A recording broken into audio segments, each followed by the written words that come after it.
तो स्टूडेंट्स, पिछली क्लास में हमने सॉल्यूशन का जो इंट्रोडक्शन वाला जो पार्ट था वो हमने कंप्लीट कर लिया था। अब इस सेशन के अंदर हम विलियन के जो प्रकार हैं हम उनके बारे में देखेंगे कि विलियन कितने प्रकार के होते हैं। तो हम यहाँ पे दो प्रकार के विलियन को स्टडी करेंगे, जिसमें पहला है आइडियल सॉल्यूशन और दूसरा है नॉन आइडियल सॉल्यूशन। तो पहले स्टार्ट करते हैं आइडियल सॉल्यूशन को। देखिए आइडियल सॉल्यूशन क्या होता है। आइडियल सॉल्यूशन, इसको हम बोलते हैं आदर्श विलियन। परिभाषा बहुत इम्पोर्टेंट है इसकी आगे, क्योंकि इसी से इसके बाकी की चीज़ें सोल्व की जाएंगी। तो आदर्श जो विलियन होता है उसकी मैं डेफिनेशन आपके सामने यहाँ पे लिख रहा हूँ, समझने का प्रयास कीजिएगा। ऐसे विलियन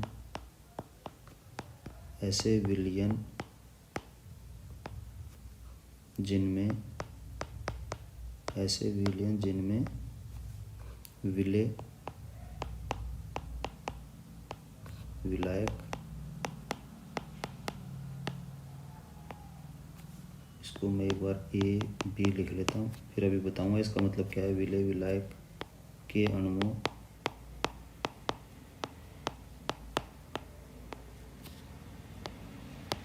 के मध्य आकर्षण बल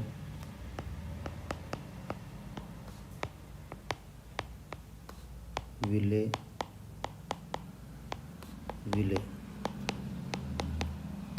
इसको मैं लिख लेता हूँ ए तथा विलायक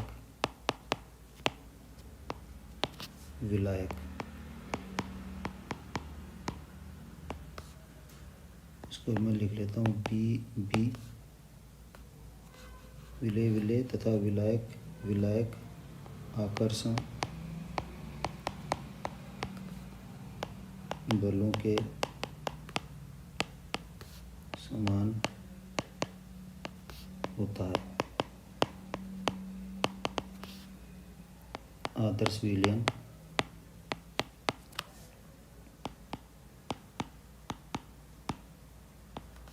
कहलाता है।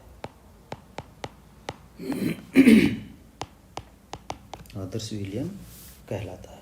अब देखिए इसके अंदर, अब इसको समझते हैं आराम से क्या हो रहा है इसमें। तीन प्रकार के फोर्स काम कर रहे हैं यहाँ पे, ए बी, ए और बी बी। ये तीनों के प्रकार के जो फोर्स हैं वो क्या होंगे, आपस में बराबर। तो पहले तो हम ये लिख लेते हैं A B, A B B. जो ए वाला है वो विलेय के बीच में लगने वाला फोर्स है, विलेय। ये है विलेय विलायक के बीच का, विलायक के बीच लगने वाला फोर्स। और ये है विलायक के बीच में लगने वाला फोर्स, विलायक। मतलब सारे के सारे जो इंटरमोलिकुलर जो फोर्सेज होते हैं वो कैसे होते हैं, एक समान। तब वो विलियन क्या कहलाएगा, आदर्श विलियन कहलाएगा। इसको एक डायग्राम से समझने का प्रयास करते हैं। देखिए यहाँ पे एक डायग्राम बना देता हूँ ताकि आपको ज़्यादा समझ में आएगा। कुछ पार्टिकल ले रहा हूँ मैं यहाँ पे, ये मान लो सॉल्वेंट के पार्टिकल हैं। किसके पार्टिकल हैं, सॉल्वेंट के पार्टिकल। ये रख दिए मैंने सॉल्वेंट के पार्टिकल। अब हमने इसके अंदर एक सोल्यूट को डिज़ोल्व कर दिया, किसी सोल्यूट को हमने डिज़ोल्व कर दिया। मान लो ये एक सोल्यूट है जिसको हमने डिज़ोल्व कर दिया। समझने के लिए इनको पार्टिकल्स को दिखा रहे हैं हम, और मैं इसका नोटेशन कर देता हूँ आपके सामने ताकि आपको सुविधा रहे। ये है विलायक जिसको हमने रखा है बी पार्टिकल से, और ये है हमारा विलेय। जिसको माना है हमने ए पार्टिकल। अब देखिए क्या हो रहा है, देखो यहाँ विलायक विलायक के बीच में इंटरमोलिकुलर फोर्सेस लग रहे हैं। दूसरा फोर्सेस कौन सा लग रहा है, ये वाला, किसके बीच में, विलय विलय के बीच में। अब एक फोर्स और काम कर रहा है यहाँ पे, ये वाला, ये किसके बीच में काम कर रहा है, विलय विलायक के बीच में। तो इसको तो मैं कर दूंगा बी बी, इसको मैं कर दूंगा ए ए, और इसको मैं मान लूँगा ना ए बी। तो ये सारे के सारे जो फोर्सेज हैं, ये फोर्सेज कैसे हो जाएंगे, बराबर। तो वो जो विलयन हमें मिलेगा वो मिलेगा आदर्श विलयन। तो ये तो हो गई स्टूडेंट्स इसकी डेफिनेशन।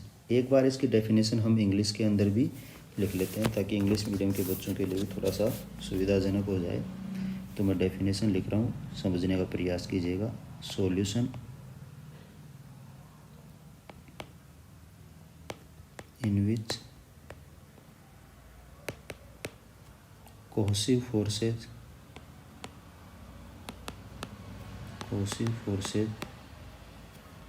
या इसको मैं बोल दूंगा London forces are uniform throughout, means attractive forces between articles of solute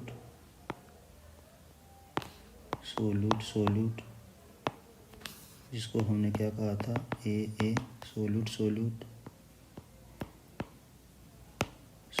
solvent AB and solvent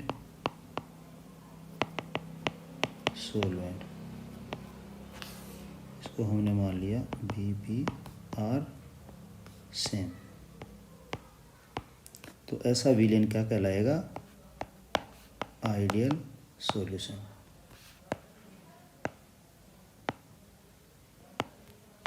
ठीक है स्टूडेंट्स, ये डेफिनेशन हो गई आइडियल सॉल्यूशंस की। अब आगे देखिए आदर्श विलयन के गुणधर्म। आदर्श विलयन के गुणधर्म, characteristics of ideal solution. Characteristics of ideal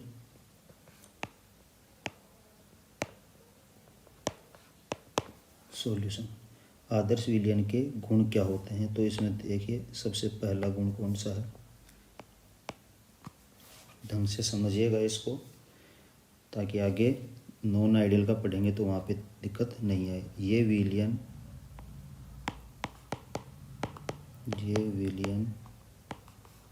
सभी सांद्रताओं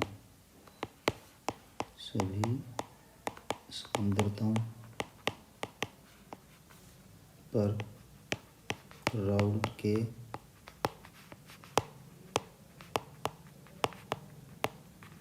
नियम की पालना करते हैं।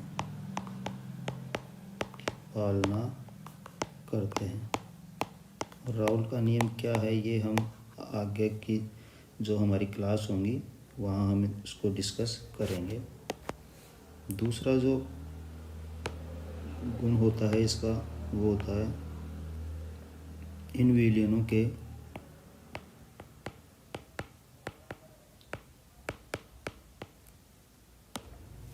दूसरा जो गुण है वो क्या है इनका, इन विलयनों के निर्माण में एंथैल्पी में परिवर्तन का मान शून्य होता है। अर्थात इन विलयनों के निर्माण में न तो ऊष्मा का अवशोषण होता है और न ही उत्सर्जन होता है। तो इनके लिए जो डेल्टा एच मिक्सिंग का जो मान होगा वो क्या होगा, डेल्टा एच मिक्स, शॉर्ट में लिख देते हैं, इसका मान क्या होगा, 0।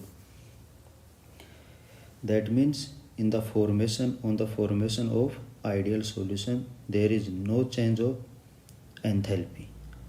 तो इसकी जो वैल्यू आएगी वो आ जाएगी 0। तीसरा जो करैक्टर है इन विलियनों के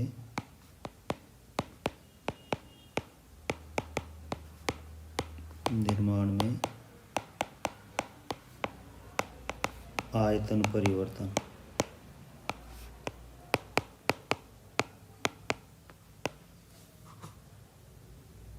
का मान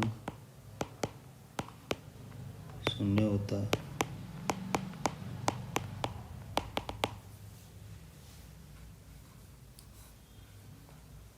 इसका मतलब क्या है, डेल्टा वी मिक्सिंग 0 होती है।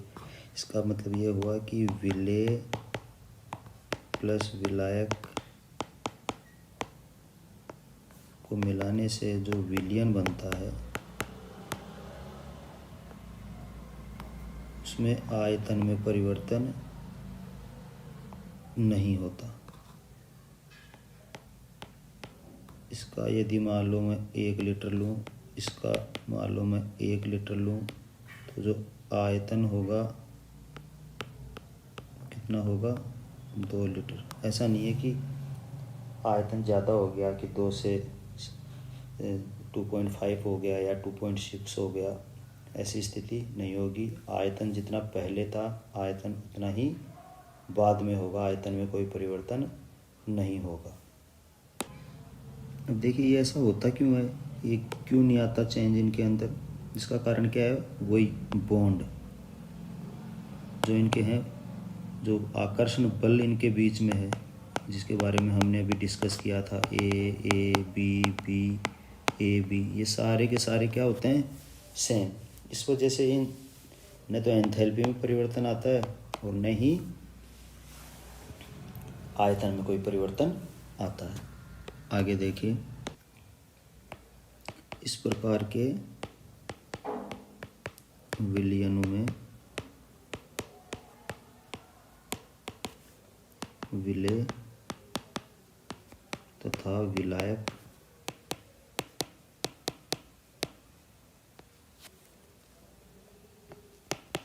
एक ही प्रकृति के होते हैं। मतलब जनरली क्या होता है, विलेय और विलायक दोनों ही क्या होते हैं, लिक्विड होते हैं। क्योंकि आयतन की बात तब ये करेंगे हम जब दोनों ही क्या होंगे, लिक्विड होंगे। और जो पांचवा जो गुण होता है वो होता है इनकी एंट्रोपी में परिवर्तन का। मिश्रण की जो इनकी एंट्रोपी होती है वो धनात्मक होती है। मिश्रण की entropy, entropy of mixing, delta S वो होती है धनात्मक। आपको पता है कि जब पार्टिकल्स की जब संख्या बढ़ेगी तो सीधी सी बात है एंट्रोपी के मान में वृद्धि होगी। और ये जो एंट्रोपी ऑफ मिक्सिंग है ये आइडियल हो या नॉन आइडियल हो दोनों के लिए ही पॉजिटिव होती है, ideal as well as non ideal. तो ये हमें याद रखना है, इसका मान हमेशा पॉजिटिव ही होगा। आगे हम इसके एग्जाम्पल देखते हैं कि इसके क्या क्या एग्जाम्पल हैं। एग्जाम्पल्स, एग्जाम्पल याद रखने से पहले एक नोट याद कर लेते हैं हम, ताकि हमें एग्जाम्पल याद करने में आसानी हो जाए। तो ये नोट क्या है आपका, in ideal solution, in ideal solution solute and solvent have identical shape and dipole moment, almost same। ये पॉइंट अगर याद है तो आपको एग्जाम्पल याद रखने में आसानी हो जाएगी। अब आप देखिए एग्जाम्पल, आप खुद कह दोगे कि हाँ बिल्कुल सही बात है। यह है मेरे पास में बेंजीन और ये है मेरे पास में टोलुइन। तो ये एक आइडियल सॉल्यूशन बनाएंगे मिक्स होके, पहला एग्जाम्पल। दूसरा एग्जाम्पल साइक्लोहेक्सेन प्लस साइक्लोहेप्टेन। देख लीजिए शेप भी लगभग समान है, डाइपोल मोमेंट भी समान है। तीसरा एग्जाम्पल हो जाएगा इसका n hexane plus n heptane. चौथा जो एग्जाम्पल होगा वो हो जाएगा आपका C6H5Br प्लस C6H5 आयोडीन। ये देखिए लगभग समान है। पांचवा carbon tetrachloride plus silicon tetrachloride. Carbon और सिलिकॉन सेम ही ग्रुप के हैं, तो डाइपोल मोमेंट आपको पता ही है इनका क्या होता है। और एक एग्जाम्पल हो जाएगा ethyl bromide plus ethyl iodide. इनका डाइपोल मोमेंट भी ऑलमोस्ट सेम है, शेप भी ऑलमोस्ट सेम है। इसका इन दोनों का तो डाइपोल मोमेंट 0 होता है, आपको पता ही है। ठीक है, तो ये एग्जाम्पल हैं आइडियल सॉल्यूशन के। होप आप लोगों को समझ में आया होगा। नेक्स्ट क्लास में हम राउल्स लॉ को डिस्कस करेंगे और नॉन आइडियल सॉल्यूशन के बारे में भी देखेंगे। नॉन आइडियल सॉल्यूशन क्या होते हैं। Thank you.